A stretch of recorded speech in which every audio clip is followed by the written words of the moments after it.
right, here we go. Lesson 8.4. We are graphing a new form. Hip, hip, hooray. This is called vertex form. So that's the most important thing you need to know. The name. Vertex form. And you may ask yourself, why is this vertex form? Well, it shows us the vertex. It also shows us something that we knew from before. Remember that A value that we had? That tells us whether the graph goes up or down. It tells us whether it's wide or narrow. But this new form, notice it's got parentheses.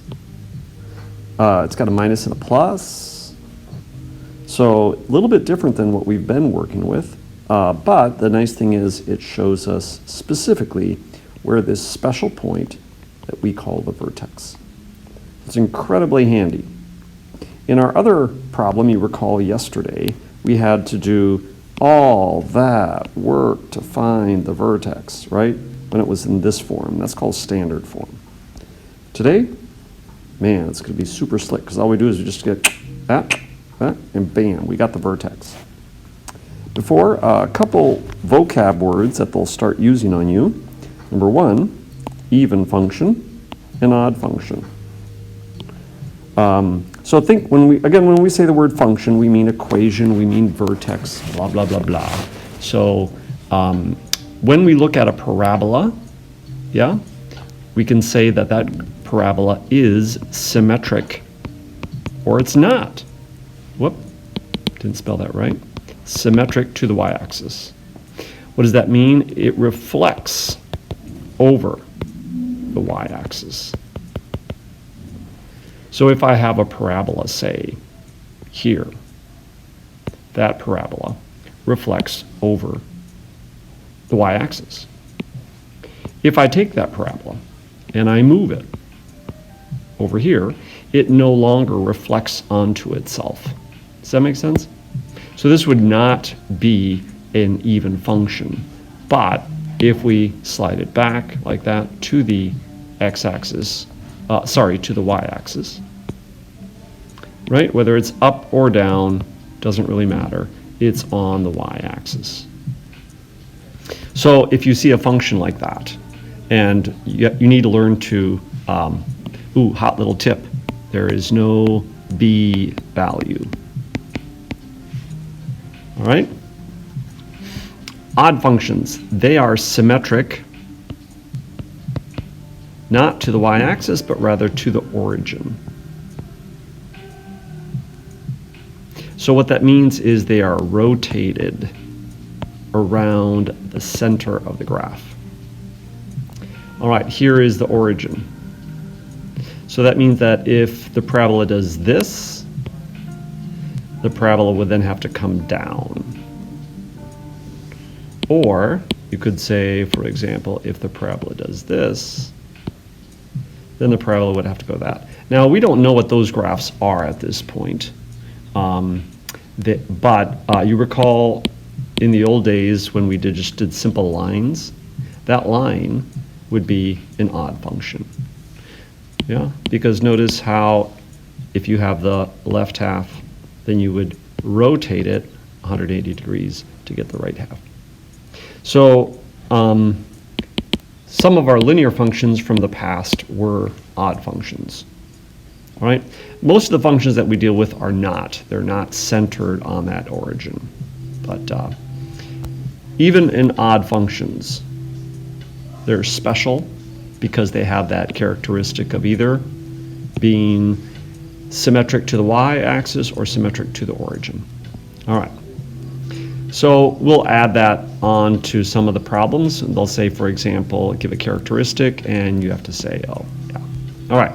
So first thing we're going to do is open Desmos, and you're going to type in 1/3 x minus 5 and sketch it. So I'm going to go find my app Desmos, and I have Desmos somewhere. There it is. So we're going to type in y equals 1/3 parentheses x minus 5, close parentheses, squared. All right, and we'll sketch that. So it's like over here. And if I change the minus to a plus,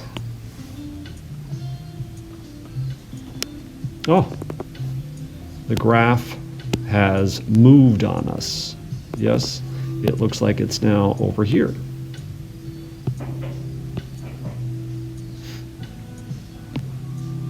So that parentheses looks like it's kind of moving things horizontally. So now that I've got a -1, I wonder which way it's going to move.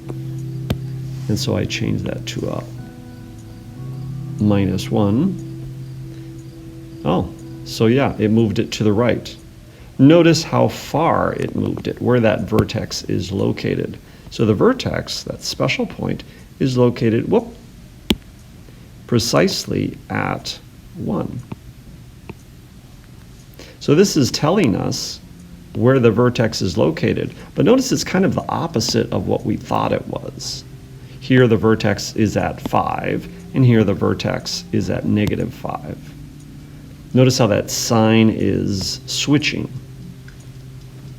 So h moves horizontally, the h value moves horizontally the opposite way.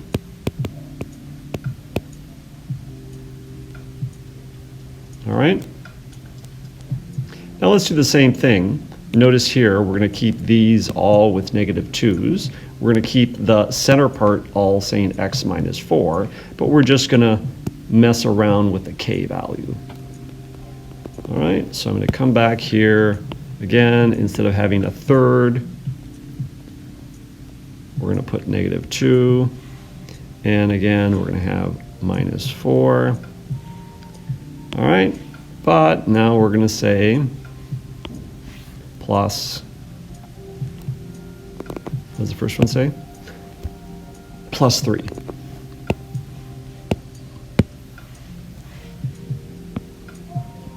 All right. Well, right away I see that that parabola jumped up. It went over 4, but then it went up. So it's kind of down here. All right. So here we go.